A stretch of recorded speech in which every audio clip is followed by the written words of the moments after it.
Hey patrons, welcome back to Darnley Cyber Café, a place where we brew strong coffee and even stronger cyber awareness. Today, we're digging into a fresh headline that shows how one wrong click or unchecked form can cost the city over $1 million.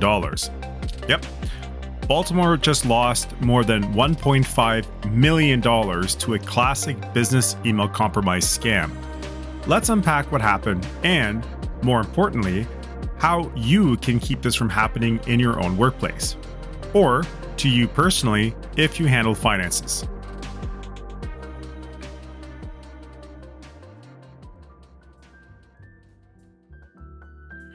So let's talk about what happened in Baltimore. A scammer impersonated a legitimate vendor using spoofed emails and fraudulent documents. They gained access to the vendor's Workday account and changed the bank details on file. Between February and March of 2025, Baltimore's accounts payable sent two payments totaling over $1.5 million to the wrong bank account. One payment was recovered, but more than $800,000 is still gone. The Inspector General noted poor safeguards and that the city had already had similar incidences in 2019 and 2022, but even then still haven't tightened their controls. So, what looks like your usual single mistake was really a chain of weak controls and missing verifications. This is a textbook business email compromise, or abbreviated as BEC Attack. So why does this work? BEC thrives on trust and routine. Vendors send updates, AP staff processes them. Attackers know finance teams are busy and always under some sort of pressure. If one person approves of a change without verifying, it creates a window for fraud. It's like someone walking into your cafe wearing the right uniform but carrying a fake badge. If you don't actually check the ID, you just hand them the till. So let's talk about tips for public sector and businesses. This is very much the same thing I tell public sector companies, especially when it comes to these BEC attacks. I'll go over a few things where it would be beneficial for you and your team to learn, understand, and properly deploy in your place of employment. 1. Two-factor verification for bank changes.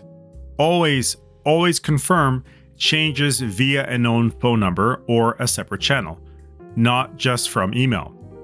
2. Segregation of duties.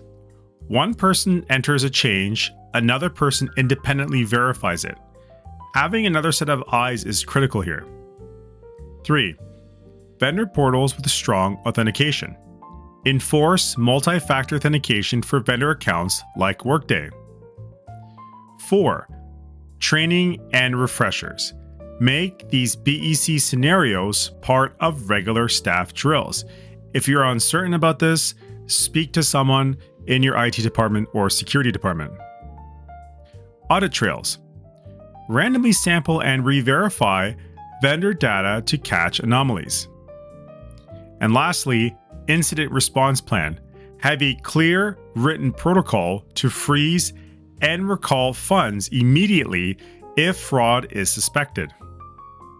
Now, I understand public sector budgets are already tight as it is, but losing hundreds of thousands of dollars to scam isn't just embarrassing, it delays real services for their citizens.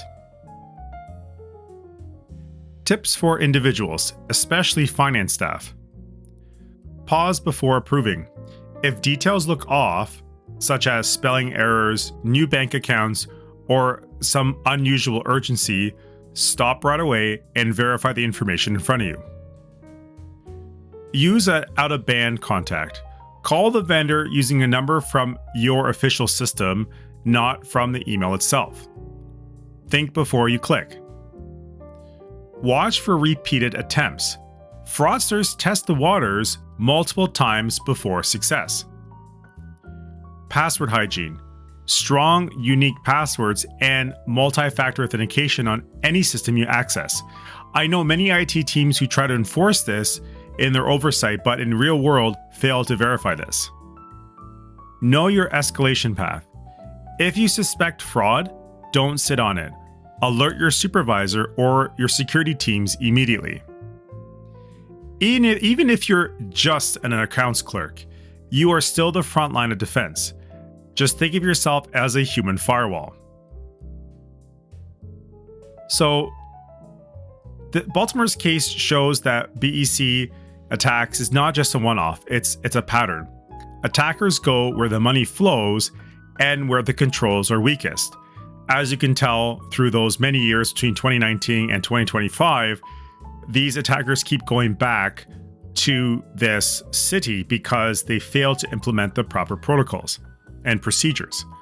So why not continue to attack them? If they haven't learned the first, second, or third time, perhaps maybe the fourth time, Baltimore will get their stuff together. So whether you're a city, a small profit, or an individual paying your invoices, the principles are always the same. Verify, authenticate, and never assume an email is real. And lastly, if you do get scammed, act fast and right away. Banks can sometimes claw back funds if notified immediately.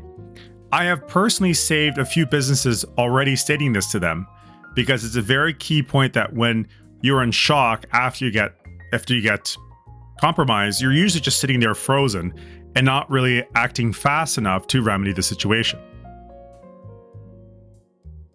So that's your Cyber Espresso Shot for today. Stay cautious, stay curious, and protect your organization's wallet and your own. This has been Darnley Cyber Café. If you found this episode helpful, share it with your finance team or your local government contacts. Until next time, stay safe online, and remember, knowledge is power.